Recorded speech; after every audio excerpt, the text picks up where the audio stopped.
मसीह मेरे तमाम बुजुर्गों, बहनों, बेटियों और सीनियर पास्टर हजरात को सलाम। मेरा ईमान है कि आपकी ज़िंदगी में खुदावंद यीशु बड़े बड़े काम कर रहा है। मेरा ईमान है कि उसका अब्दी नाम आपको मखलसी और निजात के रास्ते पर लेके चल रहा है। और मेरा ईमान और दुआ है कि आप सब जिस्मानी तौर पर और रूहानी तौर पर लंबी हयात पाएं और खुदावंद की खिदमत करते रहें। आमीन।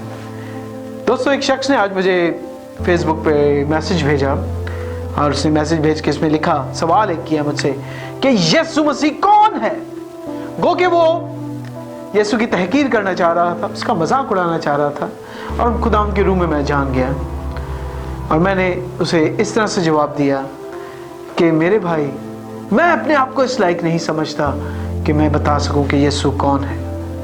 मेरा ईमान और मेरी दुआ है कि ये खुदावंद आज आपको इसी वक्त, रात को सोते वक्त, इस सवाल का जवाब देगा और बताएगा कि यीशु कौन है, ताकि आप सच्चाई को जाने, ताकि आप यीशु को जाने और अपनी जिंदगी पाएं। मेरे भाइयों, मरकस रसूल की इंजील उसका 8 बाब और उसकी 29वीं आयत में यीशु पतरस से मुखातिब है और क्या कहते हैं, और उसने उनसे पूछा, यानी यीशु ने अपने शागिर्दों से पूछा, खास करके पतरस जो बिल्कुल सामने बैठा था, क्या पूछा? लेकिन तुम मुझे क्या कहते हो?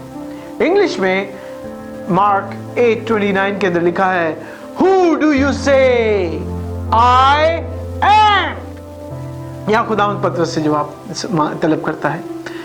और मेरे भाइयों, जब ये सवाल मैंने आज पढ़ा तो ऐसा लग रहा था कि ये सवाल यीशु मुझसे पूछ रहा है। ये जिंदा सवाल है, क्योंकि यीशु मसीह जिंदा है तो उसकी की हुई बातें भी जिंदा हैं। और जब ये बात मैं पढ़ता हूं तो ऐसा लगता है खुदावंद मुझसे पूछता है कि तू क्या समझता है कि मैं कौन हूं।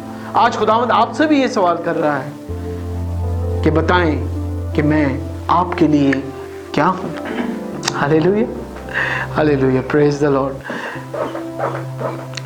यूहन्ना 13 बाब और उसकी 7वीं आयत में मरकूम है, यीशु ने जवाब में उससे कहा कि जो मैं करता हूं तू अब नहीं जानता, मगर बाद में समझेगा। हालेलुया। ये एक बहुत बड़ी भेद की बात है मेरे भाइयों। इससे पेशतर कि हम आगे चलें, इस चीज़ को जानना लाजिम है कि यीशु ने अपने शागिर्दों से क्या कहा कि तू नहीं जानता कि मैं क्या करता हूं, लेकिन बाद में तू समझेगा। यूहन्ना 8 बाब और उसके 28वें आयत में लिखा है, बस यीशु ने कहा कि जब तुम इब्ने आदम को ऊंचे पर चढ़ाओगे तो जानोगे कि मैं वो ही हूं। Hallelujah, hallelujah, praise the Lord. यानी जब तक यीशु ऊंचे पर नहीं चढ़ाया गया तब तक लोगों की रूहानी और जिस्मानी आंखें बंद कर दी गई थी। कैसे?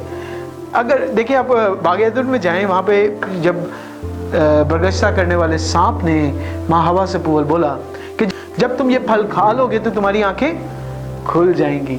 मेरे भाइयों, शैतान या वो फल या कोई भी मखलूक खुदा की इंसान की आंखें नहीं खोल सकती। सिर्फ और सिर्फ यीशु है और मसलूब हुआ वो यीशु। यीशु ने अपने कलाम में कहा कि जो बदन, जो रोटी मैं दुनिया की निजात के वास्ते, मखलसी के वास्ते दूंगा, वो मेरा बदन है। तो यानी जब तक वो बदन नहीं टूटा गया, तोड़ा गया, तब तक आंखें नहीं खुली। इसको समझने के लिए मेरे भाइयों, मैं एक छोटी सी जगह पे लेके जाना चाहता हूँ। लूका रसूल की इंजील उसकी 24 बाब उसकी 15 से लेके 30वीं आयत है। इसमें 15वीं आयत हम पढ़ेंगे और फिर 30वीं आयत पढ़ेंगे और आप समझ जाएंगे मैं क्या कह रहा हूँ। यहाँ पर क्लोपास एक बंदे के साथ यीशु के बारे में बहस कर रहा है और चल रहा है, एक अपने घर की तरफ जा रहा है और यीशु बात करते करते लोग उन दोनों की, यीशु जब जी उठे हुए थे और लोगों को नहीं पता था कि यीशु जी उठ चुके हैं, तो उनके साथ आके ज्वाइन कर लिया, उनके साथ आके मिल गया। और देखें क्या लिखा है 15वीं आयत में, जब वो बातचीत और पूछ पाछ कर रहे थे तो ऐसा हुआ कि यीशु आप नजदीक आकर उनके साथ हो लिया, लेकिन उनकी आंखें बंद की गई थी कि उसको पहचान ना सके। यानी यीशु की यानी उनकी आंखें क्या थी? बंद की गई थी। यानी बंद करने वाला और खोलने वाला सिर्फ और सिर्फ यीशु अल मसीह है। वो ही बंद करता है, वो ही खोलता है, वो ही मारता है, वो ही जिंदा करता है। क़यामत और जिंदगी यीशु है। हालेलुया। आगे देखें, 30वीं आयत में, लूका 24 बाब और उसकी 30वीं और 31वीं आयत में क्या लिखा है? जब वो उनके साथ खाना खाने बैठा, यानी यीशु उनके साथ चला, फिर खाना खाने के लिए उनके घर दाखिल हुआ, और ऐसा हुआ कि उसने रोटी लेकर बरकत दी और तोड़कर उनको देने लगा। तो मेरे भाइयों, बहुत बड़ा काम हुआ। जैसे ही उसने रोटी तोड़ी और उनको देने लगा, क्योंकि यीशु ने कहा कि ये रोटी क्या है? नए आयत में मेरा बदन है जो तुम्हारे वास्ते तोड़ा जा रहा है, सलीब पर तोड़ा जाएगा। जैसे ही वो रोटी तोड़ी, और याद रखें कि बरकत दे के तोड़ी गई, तो आगे क्या लिखा है? इस पर उनकी आंखें खुल गईं और उन्होंने उसको पहचान लिया। तो मेरे भाइयों और मेरे बहनों, ये बात यहाँ बताने का मकसद यही है कि यीशु को जानने के लिए आपको सलीब के पैगाम को जानना लाजिम है, आपको रोटी की अहमियत को जानना लाजिम है, आपको यीशु की मसलूबियत को जानना लाजिम है। जब तक आप उसको नहीं जानेंगे, जब तक आप उसकी मसलूबियत पर, उसकी जी उठने पर कामिल ईमान नहीं लाएंगे, आप यीशु को नहीं जान सकेंगे। और जब यीशु आपसे सवाल करेगा कि तुम क्या कहते हो कि मैं कौन हूं, तो आप नाकामयाब हो जाएंगे जवाब देने में। मेरे भाइयों, जब बदन टूटता है तो उसमें से खून और पानी निकलता है। उसमें से अगर हम अरबी में देखें तो अर्क लफ्ज इस्तेमाल हुआ है। अर्क लफ्ज जो है वो उर्दू में जब उसको देखें तो वो किसी चीज के रस को कहा जाता है। तेल जो निकलता है, यानी जैतून का अर्क निकलता है, उसको भी, तेल को भी अर्क कहते हैं। सरसों के तेल को भी अरबी में अर्क कहते हैं। तो मेरे भाइयों, जब तक बदन नहीं टूटेगा तब तक रूह का नज़ूल भी नहीं होगा। तो मेरे भाइयों और मेरे बहनों, इससे पेश करके हम खुदावंद यीशु को जाने, हमें ये जानना लाजिम है, हमें अपने आप को जज करना लाजिम है कि क्या हम यीशु की मसलूबियत के ऊपर ईमान रखते हैं, क्या हम उसके जी उठने पर और आसमान पर चढ़ जाने के ऊपर ईमान रखते हैं कि नहीं। Hallelujah, praise the Lord, praise the Lord, praise the Lord. अब हम चलेंगे खुरूज उसका 23 बाब से 21वीं आयत में। खुदावंद खुदा जुलजलाल खुद ये बात करता है, और देख मैं एक फरिश्ता को तेरे आगे भेजता हूं। किसको? एक फरिश्ता को खुदावंद कहता है बनी इस्राएल को कि मैं तेरे आगे एक फरिश्ता भेजता हूं। लेकिन बनी इस्राएल के आगे तो मूसा था, फिर यशुआ था, हमें तो कलाम में ये सिखाया गया। लेकिन खुदावंद खुद फरमाता है कि उनसे भी आगे एक फरिश्ता था, खुदावंद का ममसूद था, खुदावंद का इकलौता था। आगे देखिए क्या लिखा है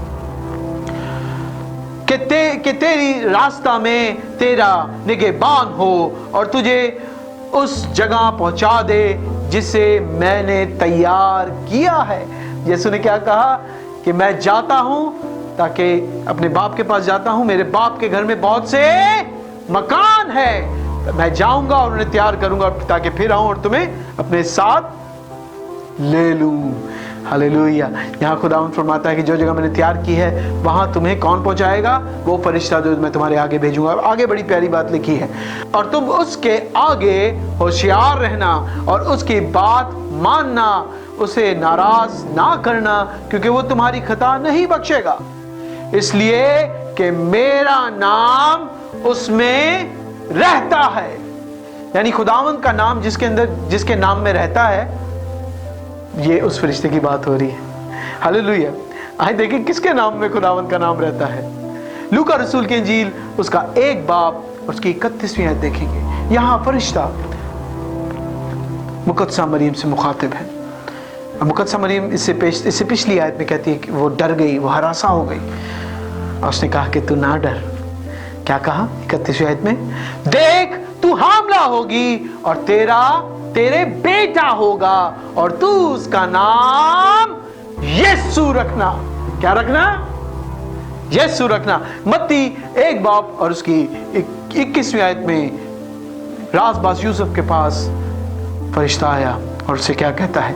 और उसके यानी मरियम के, मुकद्दसा मरियम के बेटा होगा और तू उसका नाम यीशु रखना। हालेलुया। 23वीं आयत में खुदाम यीशु का नाम इम्मानुएल बताया गया है। इम्मानुएल के लफ्जी मानी क्या है कि खुदा हमारे साथ है। इस लफ्ज को अगर हम तोड़ते हैं, इम उन एल, ये 3 अल्फाज का मजमुआ है, ये जमा अल्फाज है। इम का मतलब है साथ, उन का मतलब है हमारे, और एल का मतलब खुदा, यानी खुदा हमारे साथ। इम्मानुएल, खुदा हमारे साथ, ये नाम नहीं बल्कि काम है मेरे भाइयों, जो यहाँ मत्ती 1 बाब और उसकी 23वीं आयत में मरकूम है। और मरियम से फरिश्ते ने कहा वो अपने लोगों को निजात और मखलसी देगा। मेरे भाइयों, माल 4 बाब और उसकी 12वीं आयत में लिखा है, और आसमान के तले और कोई नाम नहीं बख्शा गया जिसके वसीला से निजात हासिल की जाए। कोई नाम नहीं, सिर्फ यीशु नाम, सिर्फ यीशु नाम। फरिश्ते ने भी कहा, मरियम ने भी कहा, राजबाज यूसुफ ने भी कहा, और दुनिया भी अभी भी कहती है कि यीशु ही दुनिया का मसीह है। Hallelujah, praise the Lord, praise the Lord. दोस्तों, अब तक आपको पता चल ही गया होगा कि हम आज क्या देख रहे हैं, आज हम क्या सीख रहे हैं। आज हम यीशु के नाम को सीख रहे हैं। अगर हम इब्रानी जुबान में यीशु के नाम को देखें, इब्रानी जुबान में यीशु का नाम जो है वो यहूशुआ है। क्या नाम है? यहूशुआ, और जिसका मतलब क्या है? खुदा बचाता है। और लातीनी लफ्ज जो है, लातीनी जुबान जो है, उस वक्त जब यीशु की पैदाइश हुई तो लातीनी और यूनानी जुबान बोली और सुनी जाती थी, लिखी और पढ़ी जाती थी, और इब्रानी और अरामी जुबान बोली जाती थी। लातीनी जुबान में यीशु को इसूस कहा जाता है। यीशु को क्या कहा जाता है? इसूस। ग्रीक जुबान में यीशु को यीशुस कहा जाता है। हालेलुया। यीशु को यीशुस कहा। यीशु के हम अगर नए नामे में देखें, पुराने नामे में देखें, बथेरे नाम हैं। आज हम उसके एक नाम को डिस्कस करेंगे। जब यीशु ने मुकाशवा 1 बाब और 8वीं आयत में कहा, खुदावन, खुदा जो है और जो था और जो आने वाला है, यानी कादर मुतलक फरमाता है कि मैं अल्फा और ओमेगा हूं। यीशु ने क्या कहा? कि मैं अल्फा और ओमेगा हूं। फिर मुकाशवा 21 बाब और उसकी 6 और 7वीं आयत में लिखा है, मैं अल्फा और ओमेगा, यानी इब्तिदा और इंतहा हूं। इसी तरह जिस तरह मुकाशवा के शुरू में यीशु ने अपने आप को अल्फा और ओमेगा कहा, उसी तरह मुकाशवा के आखिरी बाब की 13वीं आयत में, यानी 22वें बाब की 13वीं आयत में भी यीशु ने अपने आप को अल्फा और ओमेगा कहा। यहाँ क्या कहा? मैं अल्फा और ओमेगा हूं, अव्वल आखिर और आखिर, इब्तिदा और इंतहा हूं। इसी तरह यूहन्ना और 11 बाब और उसकी 25वीं आयत में यीशु ने क्या कहा? यीशु ने मार्था से क्या कहा? यीशु ने कहा, क़यामत और जिंदगी मैं हूं। मेरे भाइयों, क़यामत का मतलब जिंदा होना है, और जिंदगी यानी जब इंसान जिंदा होता है, इब्तिदा में जिंदगी आती है। जब बच्चा पैदा होता है, इब्तिदा में जिंदगी मिलती है, कि आखिर में क़यामत होती है। यानी वहाँ भी यीशु कहते हैं कि जिंदगी यानी इब्तिदा, और क़यामत यानी इंतहा मैं हूँ। हालेलुया। खुदावंद खुदा ने भी अपने आप को इब्तिदा और इंतहा कहा, और जो शख्स अपने आप को इब्तिदा और इंतहा कहता है वो और कोई नहीं बल्कि खुदावंद खुदा खुद है। खुदावंद खुद उसके अंदर मौजूद है। जैसे खुदावंद ने कहा कि मेरा नाम उसके नाम के अंदर होगा, तो वो खुद भी उसके अंदर होगा। अगर हम यशाया उसका 44 बाब और उसकी 6ठी आयत देखें, वहाँ पे मरकूम है, खुदावंद इस्राएल का बादशाह और उसका फिदिया देने वाला यूं फरमाता है कि मैं ही अव्वल और मैं ही आखिर हूं, और मेरे सिवा और कोई खुदा नहीं। हालेलुया। यानी जो शख्स अपने आप को अव्वल और आखिर कहेगा, जो अपने आप को अव्वल और आखिर साबित करेगा, वो क्या है? खुद खुदा है। वो खुदा मुजस्सिम हुआ खुदा है। यशाया 48 बाब और 12वीं आयत में लिखा है, ऐ याकूब मेरी सुन, और ऐ इस्राएल जो मेरे आप बुलाया हुआ है, मैं ही हूं, मैं ही अव्वल और मैं ही आखिर हूं। हालेलुया। मेरे भाई और मेरे दोस्तों, यूहन्ना 1 बाब और उसकी पहली आयत में बड़ी प्यारी बात लिखी है कि इब्तिदा में कलाम था, और कलाम खुदा के साथ था, और कलाम खुदा था। तो मेरे भाई और मेरे बहनों, आज हमने देखा कि यीशु वही है जिसके लिए वादा किया गया, वही फरिश्ता जो बनी इस्राएल के आगे आगे चला, जिसके नाम में खुदा का नाम है। यीशु इब्तिदा है, यीशु आखिर है, यीशु अल्फा और ओमेगा है। अगले सेशन में हम अल्फा और ओमेगा को और डीपली देखेंगे और जानेंगे कि जब बाइबल में लिखा है कि इब्तिदा में कलाम था, तो किस तरह इब्तिदा में कलाम था, बाइबल इसको किस तरह साबित करती है कि इब्तिदा में कलाम था। खुदावंद आपको इस कलाम के लिए बरकत दे, खुदावंद आपके साथ हो और आपको लंबी हयाती दे। आमीन। God bless you.